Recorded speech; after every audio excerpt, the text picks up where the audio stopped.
জয় হিন্দ, জয় Bharat. Dear viewers, welcome to Bangla defence academy. Bangla defence academy YouTube চ্যানেলে তোমাদের প্রত্যেককে স্বাগতম। তো আমি শ্যামল রয়। তো আজকে আমাদের ইতিহাস থেকে নেতাজি যে সুভাষচন্দ্র ব্যাস, স্পেশালি তোমাদের জন্য যারা এসএসসি জিডি এক্সাম দিবে 2026কে টার্গেট রেখেছো যারা, তোমাদের জন্য আজকে কি রয়েছে? History class. তো আজকে আমাদের হিস্ট্রি ক্লাসে কি রয়েছে? রাজনৈতিক আধিপত্যের যুগ। এই রাজনৈতিক আধিপত্যের যুগ বলতে ভারতবর্ষে যে নতুন রাজনৈতিক যুগের সূচনা হয়েছিল, রাজারা তাদের রাজতন্ত্র বা তাদের যে শাসন চালিয়েছিল, তো সেটার যে যুগ বা সেটার সূচনা কিন্তু এই সময় থেকে শুরু হয়েছিল। ঠিক আছে? তো এখানে আমরা যেই বংশটা প্রথম বংশ দেখব সেটা হচ্ছে আমাদের হর্ষঙ্ক বংশ।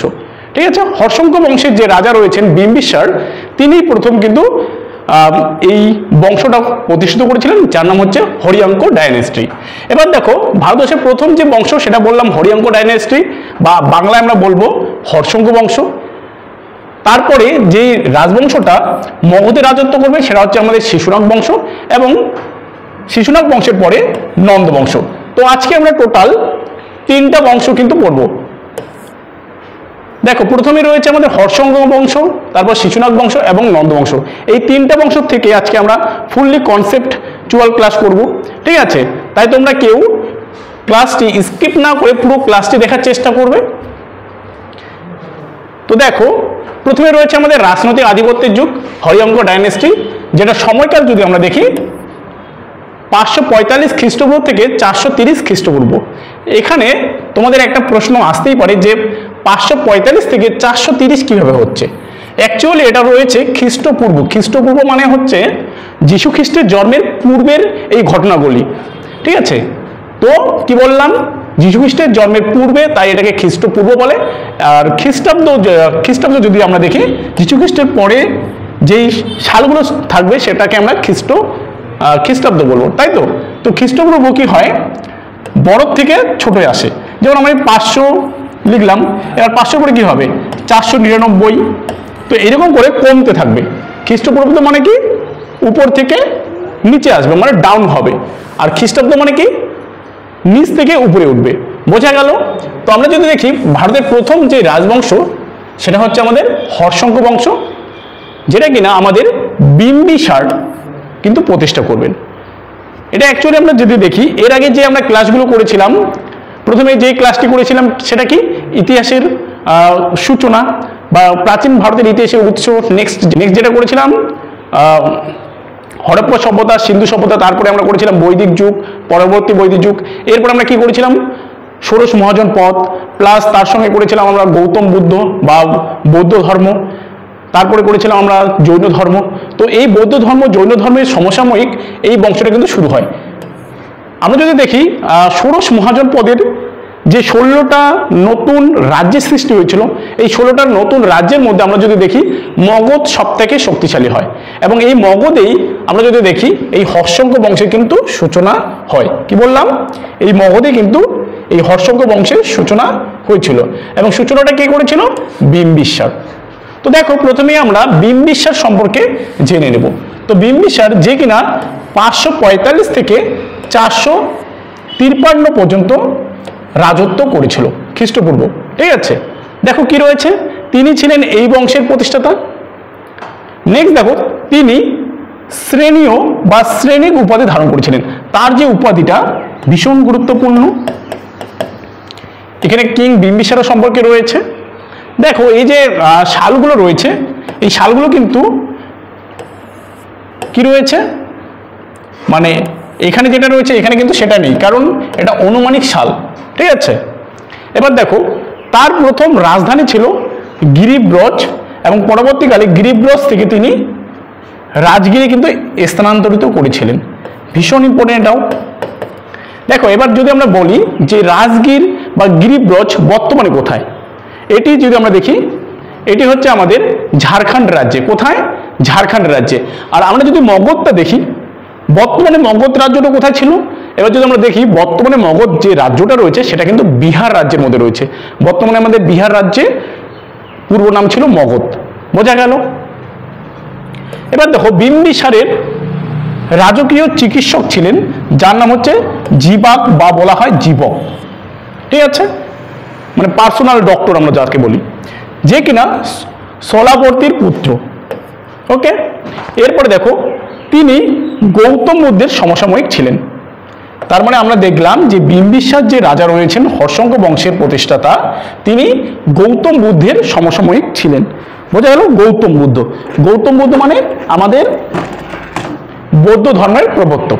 ঠিক আছে, চলো নেক্সট দেখা যাক কি রয়েছে। তিনি বিবাহ ব্যবস্থার মাধ্যমে অঞ্চল প্রসারিত করেছিলেন।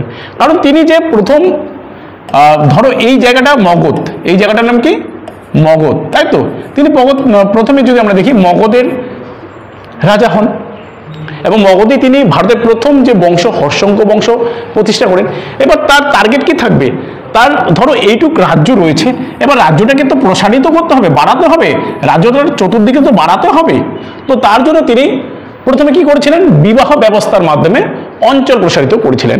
আগেকার দিনে আমরা যদি দেখি রাজা মহারাজারা 1টা 10টা 20টা ওদের ইচ্ছা মতো তারা বিবাহ করতে পারেন। তো এই বিবাহের মাধ্যমেই তিনি কি করেছিলেন? তার অঞ্চল কিন্তু প্রসারিত করেছিলেন। ওকে, বোঝা গেল? তো দেখো তিনি প্রথম রাজা যার স্থায়ী সেনাবাহিনী ছিল, কারণ তিনি উপলব্ধি করতে পেরেছিলেন যে রাজ্য প্রসারিত করার জন্য আমার স্থায়ী যে সেনাবাহিনী সেটা কিন্তু আবশ্যক। ঠিক আছে, তাই তিনি কি করেছিলেন? তিনি ভারতের মাটিতে প্রথম স্থায়ী সেনাবাহিনী কিন্তু নির্মাণ করেছিলেন, স্থায়ী সেনাবাহিনী। ঠিক আছে, এর আগে কোনো রাজা বা এর আগে কোনো যদি আমরা দেখি আগের দিনে অ্যাকচুয়ালি রাজা তো ছিল না, প্রথমে আমরা যদি দেখি টুকরো টুকরো ছোট ছোট ইসে ছিল, মানে দল ছিল, দলের মধ্যে একজন সর্দার হতো। ঠিক আছে, তো সর্দার থাকতো, সর্দাররা কিন্তু এগুলো চিন্তা ভাবনা করেনি। আগের দিনে আমরা যদি দেখি তারা যুদ্ধ যদি করতো তাহলে কৃষকদের নিয়ে যেত। ঠিক আছে, এবার কৃষকদের যুদ্ধের সময় তারা যুদ্ধ করত। এবার এই যে বিম্বিসার রয়েছে, তিনি চিন্তা করলেন শুধু কৃষকদের যুদ্ধের সময় যুদ্ধ করলেই হবে না, তাদের জন্য যুদ্ধ কৌশল বা রণনীতি তাদের দরকার। তাই তিনি কি করলেন? তাই তিনি ছেলেদের আমি যদি বলি সেই সময়ে কি করলেন? নিয়োগ করা শুরু করলেন আর্মিতে। বোঝা গেল? এবার দেখো তিনি স্থায়ী সেনাবাহিনী নিয়োগ করলেন। যারা এই যে নিয়োগ হলো, ঠিক আছে, কি বললাম, যারা অলরেডি নিয়োগ হলো তাদের শুধু কাজ কি থাকবে? সারাদিন যুদ্ধ কি করা? যুদ্ধ কৌশল অবলম্বন করা, যুদ্ধ কৌশল শেখা। তারা শুধু কি করবে? যুদ্ধ কিভাবে করতে হবে, ঠিক আছে, শত্রুকে কিভাবে দমন করতে হবে, এই নীতিগুলি তারা সারাদিনের মধ্যে চর্চা করে। আমাদের যদি এখন বর্তমানে কথা বলি, এই যে আমাদের আর্মিরা রয়েছেন, পুলিশরা রয়েছেন, তাদের কাজ কি? ঠিক আছে, যাদের প্রশাসনিক দায়িত্ব রয়েছে তারা প্রশাসনিক কাজ করে, যারা যুদ্ধের জন্য তৈরি হয় তারা সারাদিন কিন্তু এগুলো নিয়েই থাকে, চর্চা করেই তারা সারাদিন চর্চা করে। তো সে মানে সেম সিস্টেমে তারাও এরকম করতো। এবার দেখি বিম্বিসারের 3জন ওয়াইফ ছিল বা স্ত্রী ছিল। ঠিক আছে, তারা কি কে? কৌশল রাজ প্রসেনজিতের বোন কৌশল দেবী। নেক্সট দেখো লিচ্ছবি রাজকন্যা ছেলনা। এবার নেক্সট দেখো মল্লর রাজকন্যা ক্ষেমা বা মাদ্রা কিন্তু ছিল। বোঝা গেল? তো তার 3জন ওয়াইফ ছিল। এবার কোনো কোনো বইয়ে রয়েছে 4জন ওয়াইফ ছিল। বোঝা গেল? এবার দেখো তিনি বৌদ্ধ ধর্ম গ্রহণ করেছিলেন, যেহেতু তার সমসাময়িক কে ছিলেন? গৌতম বুদ্ধ। এবং আমরা যদি বলি জৈন ধর্মের যে প্রবর্তক বা 24তম যে তীর্থঙ্কর রয়েছেন মহাবীর, তিনিও কিন্তু তার সমসাময়িকই ছিলেন। বোঝা গেল? জন্ডিস নিরাময়ের জন্য তিনি তার ব্যক্তিগত চিকিৎসক জীবককে বা শলাবতীর পুত্রকে উজ্জয়িনের প্রথম প্রতিদ্বন্দ্বী চন্দ্রপ্রদ্যোতা মহাসেনের কাছে প্রেরণ কিন্তু করেছিলেন। এরপর দেখো কি রয়েছে, ট্যাক্সিলা প্রকুশ্যতির গান্ধার শাসক বিম্বিসারের কাছে একটি দ্রুত প্রেরণ করেছিলেন। দ্রুত বলতে অ্যাম্বাসেডর আমরা বলতে পারি। এরপরে দেখো এই রাজবংশ অজাতশত্রুর উপরাজকীয়তার অধীনে অঙ্গরাজ্য কিন্তু জয় করেছিলেন। তার মানে আমরা এখানে বলতে পারি যে অজাতশত্রু যখন যুবরাজ ছিলেন তখন তার উপর দায়িত্ব দেওয়া হয় যে অঙ্গরাজ্যটা তুমি জয় করে নিয়ে আসো, কিন্তু তিনি যুবরাজ থাকাকালীন, ঠিক আছে, অঙ্গরাজ্য সেই সময় তিনি জয় করেছিলেন। ওকে, নেক্সট দেখো কি রয়েছে, বিম্বিসারের নীতি। মানে বিম্বিসার অ্যাকচুয়ালি রাজ্য প্রসারিত করার জন্য কি কি নীতি অবলম্বন করেছিলেন। ওকে, তো দেখো তিনি রাজ্য মানে প্রসারের জন্য তিনি তিনটি নীতি অবলম্বন করেছিলেন। একটা হচ্ছে বৈবাহিক জোট, আরেকটি হচ্ছে শক্তিশালী শাসকদের সাথে জোট, তাই তো, আরেকটি হচ্ছে যুদ্ধ সংগঠন। এর মানেগুলো কি কি? দেখো, বৈবাহিক জোট বলতে ধরো আমাদের এখানে বিম্বিসার রয়েছেন এবং পাশের যে দেশটা বা রাজ্যটা রয়েছেন, ঠিক আছে, তারা যদি, আমি যদি বলি একই রকম শক্তি থাকে, ঠিক আছে, তাহলে সে প্লাস মানে হচ্ছে মিত্রতা করবে তার সঙ্গে। এবার ধরো তার শক্তি বেশি, ধরো বিম্বিসারের শক্তি বেশি এবং এখানে একটা ক্ষুদ্র রাজ্য রয়েছে, তাকে কি করবে? তার সঙ্গে কোনো মিত্রতা করবে না, তাকে অ্যাটাক করে সেই রাজ্যটাকে সে কি করবে? অধিকার করে নেবে। তো বৈবাহিক জোটের মাধ্যমে তিনি কি করেছিলেন? মিত্রতা করেছিলেন। শক্তিশালী শাসকদের জোট মানে শাসকদের সঙ্গে জোট, ধরো সেম যাদের সঙ্গে শক্তি রয়েছেন তাদের সঙ্গে মিত্রতা করবেন এবং বিবাহের মাধ্যমেও তিনি রাজ্য প্রসারিত করবেন এবং যুদ্ধ সংগ্রহ করবেন, যিনি যার হচ্ছে মানে আমি বলতে পারি যে এখানে বিম্বিসারের সঙ্গে থেকেও যারা কম শক্তিশালী রাজা রয়েছেন তাদেরকে অ্যাটাক করবে এবং অ্যাটাক করার পর তার রাজ্যটা ছিনিয়ে নেওয়া হবে। ঠিক আছে, তো তিনি এই নীতি কিন্তু অবলম্বন করেছিলেন। এরপরে দেখো, কৌশল দেবীকে বিবাহ করে তিনি কাশীগ্রাম যৌথ হিসেবে পান। কি বললাম? কৌশল দেবীকে বিবাহ করে তিনি কাশীগ্রাম কিন্তু যৌথ হিসাবে পান।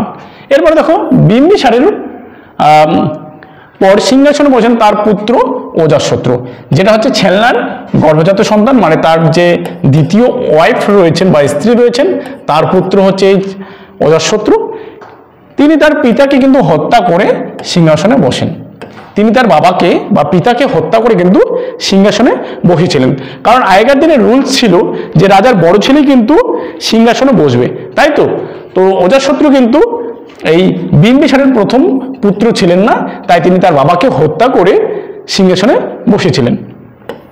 এরপরে যেটা আমরা দেখব অজাতশত্রু সম্পর্কে, যে কিনা 493 থেকে 462 খ্রিস্টপূর্ব পর্যন্ত রাজত্ব করেছিল। দেখো, অজাতশত্রু ছিলেন এই বংশের সর্বশ্রেষ্ঠ শাসক, এটা কিন্তু পরীক্ষায় আসে। নেক্সট দেখো, তিনি কুনিক উপাধি ধারণ করেছিলেন। এর আগে দেখলাম যে বিম্বিসার শ্রেণিক উপাধি ধারণ করলো এবং তার যে ছেলে কুনিক উপাধি কিন্তু ধারণ করলো। এরপরে দেখো, তিনি বৈশালীর লিচ্ছবীর রাজা প্রসেনজিতের সঙ্গে 16 বছর যুদ্ধ করে প্রসেনজিৎকে পরাজিত করে বৈশালী দখল করে এবং প্রসেনজিতের কন্যা ছেলনাকে কিন্তু তিনি ছেলনা হবে না, বজ্জিরাকে তিনি কিন্তু বিবাহ করেন।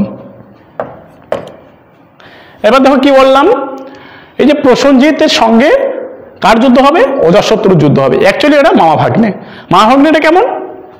দেখো, এই যে অজাতশত্রু রয়েছেন, অজাতশত্রুর যে বড় মা রয়েছেন, ঠিক আছে, যার নাম হচ্ছে আমাদের কি বলবো, এই যে এখানে রয়েছেন কৌশল রাজ প্রসেনজিতের কন্যা কৌশল দেবী। কৌশল দ্বীপের মানে কৌশলা দেবীর হচ্ছে ভাইয়ের নাম হচ্ছে প্রসেনজিৎ।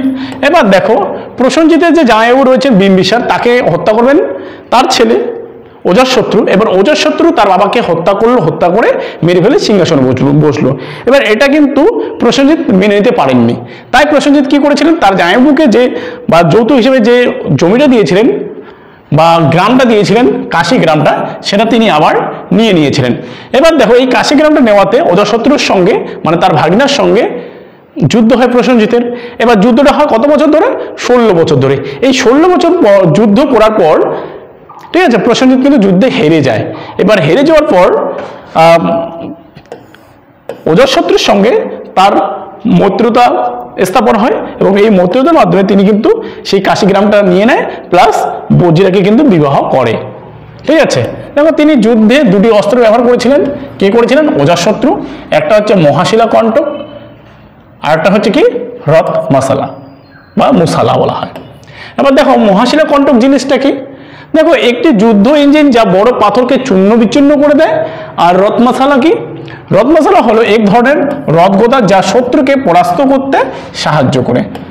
যারা যারা তোমরা দক্ষিণ ভারতের সিনেমা বাহুবলী দেখেছো, কি বলি বাহুবলী ফিল্মটা দেখেছো, তারা দেখতে পারবে যে এই যে মহাশিলা কণ্টক এবং রথ মশালা সেম যুদ্ধের মাধ্যমে এই দুটো অস্ত্র কিন্তু ব্যবহার করেছিল বাহুবলী ফিল্মে। ঠিক আছে, এবার দেখো তিনি 483 খ্রিস্টপূর্বে প্রথম বৌদ্ধ সম্মেলন আহ্বান করেছিলেন কোথায়? রাজগৃহে। ভীষণ ইম্পর্টেন্ট। কে কত সালে বুদ্ধিস্ট কাউন্সিলিং আহ্বান করেছিলেন? তার মানে 483 খ্রিস্টপূর্বাব্দে অজাতশত্রু প্রথম বৌদ্ধ সম্মেলন আহ্বান করেছিলেন কোথায়? রাজগৃহে। বোঝা গেল। এরপরে দেখো উদয়ভদ্র বা উদয়ীন, যে কিনা 462 খ্রিস্টপূর্বাব্দে তার পিতাকে হত্যা করে সিংহাসনে বসবে। তার মানে বোঝা গেল না যে তুমি যে কর্ম করবে তোমার ছেলেও কিন্তু তোমাকে দেখেই সেই কর্মটা করবে। কারণ আমরা দেখলাম যে অজাতশত্রু তার বাবাকে হত্যা করে সিংহাসনে বসবে, সেই রকমই আমরা যদি দেখি যে উদয়ভদ্র বা উদয়িনী কিন্তু তার বাবাকে বা তার পিতাকে হত্যা করে কিন্তু সিংহাসনে বসবে। ওকে, তিনি জৈন ধর্ম গ্রহণ করেছিলেন। তিনি কি করেছিলেন? জৈন ধর্ম গ্রহণ করেছিলেন। উদয়ভদ্র হলেন প্রথম রাজা যিনি গঙ্গা এবং সোন নদীর সংযোগস্থলে পাটলিপুত্র অস্থায়ীভাবে কিন্তু রাজধানী স্থানান্তরিত করেছিলেন। এবার পাটলিপুত্র দেখো, সোন এবং কি নদীর তীরে? গঙ্গা নদীর সংযোগস্থলে এই পাটলিপুত্র। এই পাটলিপুত্রের বর্তমান নাম কিন্তু পাটনা, যেটা হচ্ছে বিহারের রাজধানী। বোঝা গেল। বর্তমান আমাদের পাটনা হচ্ছে সেই সময় পাটলিপুত্র। তো এটা অস্থায়ীভাবে কে করলো? উদয়ভদ্র বা উদয়িনী। এবার দেখো পাটলিপুত্র শহর উদয়ভদ্র বা উদয়িনী প্রতিষ্ঠা করেছিলেন। এবার দেখো কি রয়েছে, অবন্তীর রাজা, অবন্তীর রাজা পালাক্কা এর মদতে তাকে হত্যা করা হবে, মানে উদয়ভদ্রকেও কিন্তু মারা হবে, হত্যা করা হবে। উদয়ভদ্রের পর এই রাজবংশের 3 জন রাজত্ব করেছিল। নাম কি? মুন্ড, অনিরুদ্ধ, নাগদশক। এই লাস্ট হচ্ছে আমাদের নাগদশক, এটা ইম্পর্টেন্ট রয়েছে। ঠিক আছে, হর্ষাঙ্গ বংশের শেষ রাজা নাগদশক, এবং তাকে হত্যা করবে তারই মন্ত্রী হচ্ছে শিশুনাগ। বোঝা গেল? ওকে, চলো এরপরে আমরা শিশুনাগ বংশ সম্পর্কে জানবো। শিশুনাগ বংশ যদি আমরা দেখি 412 কিংবা 344 খ্রিস্টপূর্ব থেকে 430 কিংবা 345 খ্রিস্টপূর্ব, কারণ এগুলো আনুমানিক, ঐতিহাসিক মহলে এগুলোর মধ্যেও কিন্তু মতবিরোধ রয়েছে। বোঝা গেল? তো শিশুনাগ বংশের মধ্যে থেকে শিশুনাগ, যে কিনা 430 খ্রিস্টপূর্ব থেকে 412 খ্রিস্টপূর্ব পর্যন্ত রাজত্ব করবে। ওকে, চলো নেক্সট দেখা যাক। শিশুনাগ হলেন শিশুনাগ বংশের প্রতিষ্ঠাতা, এটা তো আমাদের ইম্পর্টেন্ট রয়েছে এক্সামের জন্য। তিনি বৎস এবং কোশল রাজ্য জয় করেছিলেন। তিনি বৎস এবং কোশল রাজ্য জয় করেছিলেন, যেটা আগে প্রসারিত ছিল, তার সঙ্গে আবার তিনি নতুন দুটো রাজ্যকে কিন্তু নিয়ে নিলেন। একটা হচ্ছে বৎস আর একটা হচ্ছে কোশল। এই দুটাকেও মগধের সঙ্গে কিন্তু তিনি যুক্ত করলেন। বোঝা গেল? তার মানে আরো একটু রাজ্যটা প্রসারিত হলো। তিনি বৈশালীতে মগধের রাজধানী স্থানান্তরিত করলেন। তাহলে মগধের রাজধানী বৈশালীতে কে স্থানান্তরিত করলেন? শিশুনাগ, তাই তো। এরপরে দেখবো আমরা তার আমলে মগধ উত্তর ভারতের শ্রেষ্ঠ রাজ্যের পরিণত হয়। এটু ভীষণ ইম্পর্টেন্ট লাইন। এবার দেখো তার পুত্র কালাশোক বা কাকবর্ণ। কি বললাম? কালাশোক বা কাকবর্ণ সম্পর্কে আমরা দেখে নিই। তিনি তার রাজধানী বৈশালী থেকে পাটলিপুত্রে পুনঃপ্রবর্তন করেন স্থায়ীভাবে। এবার দেখো অস্থায়ীভাবে কি করলেন? পাটলিপুত্রে রাজধানী উদয়ভদ্র বা উদয়িনী। এবার আমরা দেখলাম যে পুরোপুরিভাবে স্থায়ীভাবে করলো কে? কালাশোক বা কাকবর্ণ। এটা হচ্ছে পাটলিপুত্রে স্থায়ীভাবে রাজধানী করলেন। এবার দেখো তিনি 383 খ্রিস্টপূর্বে দ্বিতীয় বৌদ্ধ সম্মেলন বৈশালীতে আহ্বান করলেন। তাহলে প্রথম বৌদ্ধ সম্মেলন আমরা দেখলাম 483 খ্রিস্টপূর্বাব্দে অজাতশত্রু, তাই তো, রাজগৃহে করলেন। এবং সেকেন্ড তাহলে বৌদ্ধ সম্মেলন কে করলেন? আমরা যদি দেখি কালাশোক বা কাকবর্ণ, যে কিনা 383 মানে 100 বছর পর এই দ্বিতীয় বৌদ্ধ সম্মেলনটা কিন্তু বৈশালীতে আহ্বান করবেন। ওকে, নেক্সট দেখো মহাপদ্মনন্দ নামে জৈনিক ব্যক্তি, জৈনিক বলতে জৈন ধর্মের যে ব্যক্তিরা থাকে তাদেরকে জৈনিক ব্যক্তি বলা হয়, কালাশোককে হত্যা করে নন্দবংশ কিন্তু প্রতিষ্ঠা করলেন। এরপরে দেখো নন্দবংশ। তার মানে আমরা দেখলাম যে এই শিশুনাগ বংশে 2 জন রাজাই, শিশুনাগ এবং তার ছেলে কালাশোক বা কাকবর্ণ। এবার আমরা যেটা দেখবো নন্দবংশ, ঠিক আছে, যে কিনা 344 থেকে 323 খ্রিস্টপূর্বাব্দ পর্যন্ত রাজত্ব করেছিল। এবং নন্দবংশ আমরা দেখবো যে 2 জন রাজাই কিন্তু রাজত্ব করবেন।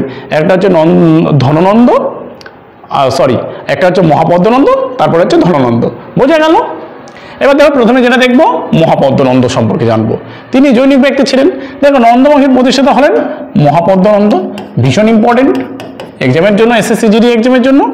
এরপর দেখো উত্তর ভারতের প্রথম ঐতিহাসিক সম্রাট ছিলেন এই মহাপদ্মনন্দ, ঠিক আছে। এবার দেখো বৌদ্ধ গ্রন্থ অনুসারে নন্দ রাজা ছিলেন অন্নাটকুল বা অজ্জাত কলাশিত, বোঝা গেল?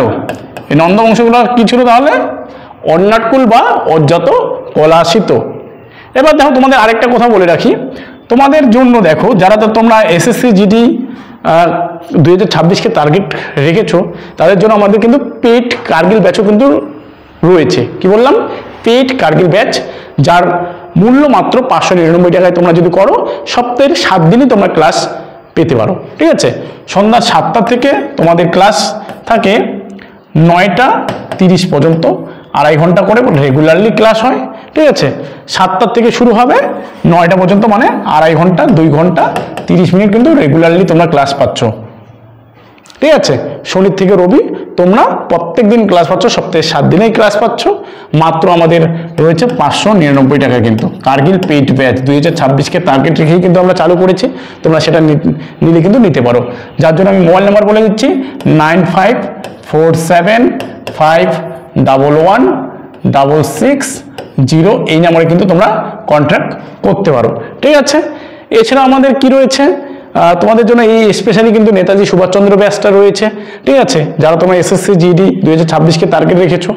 এছাড়াও তোমাদের যে কথা বলি, যারা তোমরা ডাব্লিউবিপিকে টার্গেট করে রেখেছো, 2025 ডাব্লিউবিপি কেপিকে টার্গেট করে রেখেছো, তাদের জন্য কিন্তু আমাদের এখানে মিশন পুলিশ ব্যাচ কিন্তু চলছে।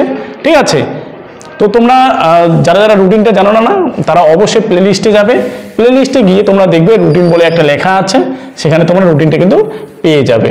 এছাড়া আমি বলি, তোমরা যারা দেখেছো, মানে তোমরা যারা আজকে নতুন আমার এই ক্লাসে, তারা দেখবে যে আমাদের 5-এর পাঠশালা, কি বললাম, 5-এর পাঠশালা,